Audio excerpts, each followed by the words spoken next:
We're now joined by Mr. Sunil Dubey, the Metropolis Country Director for India. Welcome to you, Sunil. Thank you, Yusuf.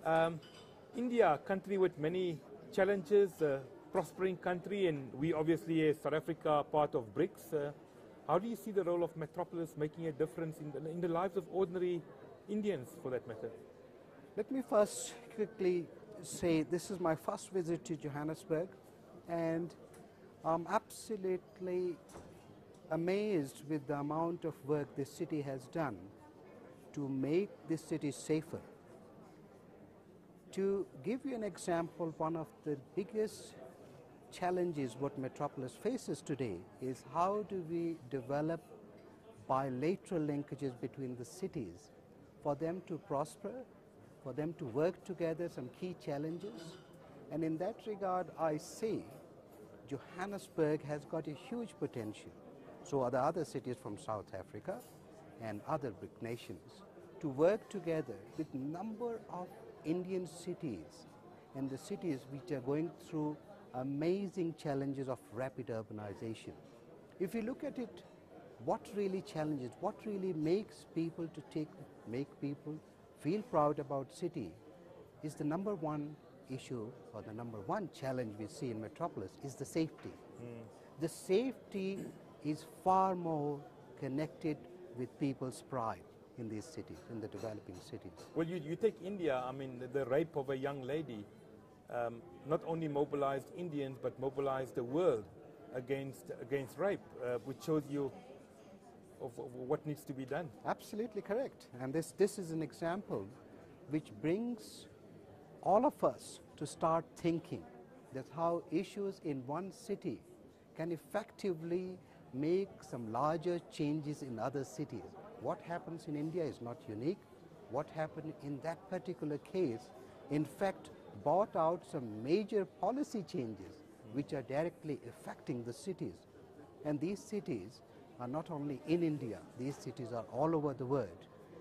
To give you an example, one of the major things which came out of this incident, this very dreadful incident, is the lack of public infrastructure, lack of city infrastructure. A simple usage of cameras could have resolved number of issues, could have prevented number of these issues. And what our focus is from Metropolis to take number of these challenges on board and bring the cities together to work, to find solutions among themselves, because there are leaders and there are going to people who are very happy to learn from that leadership. The way I say it is Metropolis is that platform. Metropolis is the platform where all these collective thinkings are coming, all the leaders from the cities are coming together and want to openly discuss these issues.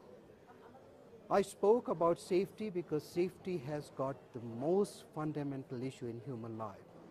Especially in developing cities, we find when people feel safe, they are effectively willing to contribute to the larger community activities. They are willing to contribute towards larger political debate, and they are willing to contribute actively towards the democratic process.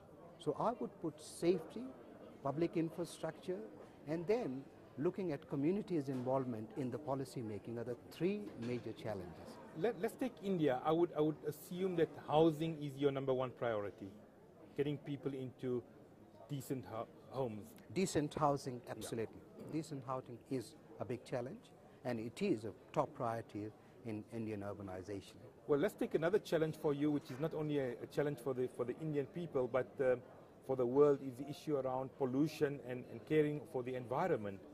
How do you see your metropolitan municipalities in India dealing with that particular problem, the problem of pollution, and having clean cities? I mean, it's a major problem. It is, and you rightly mentioned about this challenge, and what I would like to provide a very brief example that how it is connected, how the sustainability or the climate issues are connected. I live in a city of Sydney, which is one of the most beautiful cities. We do our best to keep the city clean. And this is not driven just by the government policies. These are driven by citizens. Citizens take pride in making their city more sustainable by taking their activities more sustainable.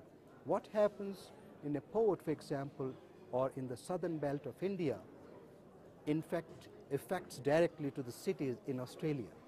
And this is the connectivity. In terms of Indian cities, I think the capacity in addressing those issues are a big challenge for Indian local governments. Then also implementing some of these policies at a ground level, where people in the cities are going through their own learning, is another learning-based challenge to India. So India is taking steps forwards towards addressing these issues. It's a long journey for India because as the middle income group rises, as we have society which is moving upward, people are going to demand more resource-intense products, for example, cars. Sure. So car in India is seen as a symbol, achieving something in the society, and then we have to go through the education program to give them proper ethos about why the climate is going to be a much bigger issue. And for cities in India, this is going to be one of the top priorities to address. India and South Africa are both part of the BRICS formation. How do you see BRICS playing a role in going forward? A very important platform, obviously. It is, Yusuf. To give you an example, when we talk about BRICS, we are talking not just the BRICS countries, the 5 countries together. In fact, we are talking of more than half of the humanity on this planet. This is a fundamental message we have to put in focus, that BRICS is not about just 5 countries communicating and addressing issues. BRICS is about what are we going to do about more than half of the human population on this planet. Now the challenge which lies ahead, not only for BRICS, for other nations as well, how we can effectively work together. And I think the way forward in BRICS is going to be driven by the cities. Cities are going to be major players in the BRICS activities. Cities are going to play a very strong partnership roles. So for example, the city of Johannesburg might decide to work actively with the city of Hyderabad on a number of issues which has got a common objectives. And having 2 cities working together, what we find in our studies in Metropolis, it develops a much stronger bilateral business and trade opportunities. And that's where we see the BRICS is going to be driven not at a very broadly at a national level, but it also be effectively working at a city levels and a smaller regional or the state levels.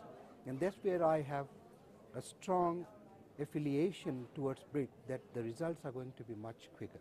Of course, there are challenges which are more administrative and functional challenges, but I think the move is quite strong. And as I said, the fundamental to that is if we are addressing more than half of the human population, we have no other option than to work together. What do you think is going to come out from the conference? It's a whole week of discussions. Do you believe any firm and concrete decisions will come out from here, which we can all learn from? I believe these kind of conferences and get-togethers are very important for the cities. They are very important for the city administrators, but most importantly, they are very important for the city decision makers or elected members. What comes out of this conference is only the first step towards a long journey in cities' engagements. This forum or this conference here is not going to give you a ready-made solutions. What it would give you, a very strong platform where 2 cities, 3 cities, or number of cities might want to work together to address a specific issue. For example, we have got a very strong focus on safer cities, where we're bringing cities from all over the world to say how do we make our cities safe. And let's face it, if cities are safe, they are termed caring cities. So if the Safe Cities platform can bring top leaders from 5 or 6 cities, I believe what we have done, we have started the dialogue, we have looked at it, what policies work, and we also looked at it where we cannot reinvent the wheel. The important thing, it gives you some solutions which has worked effectively in reducing the crime and making cities more safe. For example, the Mexico City has strongly shown the results that by implementing policies at the ground level, which means they implemented a lot of technology, the cities are now much more safer in Mexico.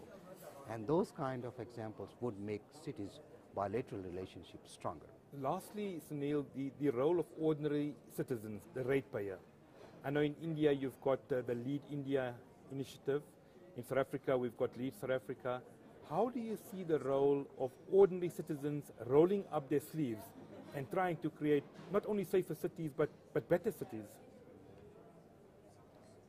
What our research shows in Metropolis, that citizens are the fundamental unit of the bigger debate we are talking. The important participation every citizen can make is to feel part and parcel and a strong stakeholder of the city's decision. What we try to do is to develop tools where citizens are heard effectively by the decision makers and the elected members. The missing link, what we believe or what is demonstrated through the research, is not necessarily the citizens are going to have a one-to-one dialogue with the leaders, but they need mechanism and they need systems in a place where their voices could be heard. In most of our cases, what we are finding that if we put few systems, and these systems could be an ordinary dialogue through debates, interactive debates, it could be using the web channels, it could be using social networking forums to say people are really focused about particular issues and particular issues concerning the safety of the cities. And once the leadership and the city administrators know about it, I'm quite sure they take note of these things. I think it's creating the systems, creating those platforms are a lot more important where the citizens feel that their voices are correctly heard. And this way, I think they feel in an engaged citizens and strong stakeholder in the city. And that way the communication starts, and that's where the proud city and a caring city actually moves forward. Thank you very, very, very much, Mr. Sunil Dubey, the Metropolis Country Director for India. Thank you for your time and thank you for sharing some of your perspectives. Thank you. Thank you, Yusuf. Thank you for your time. Thank you.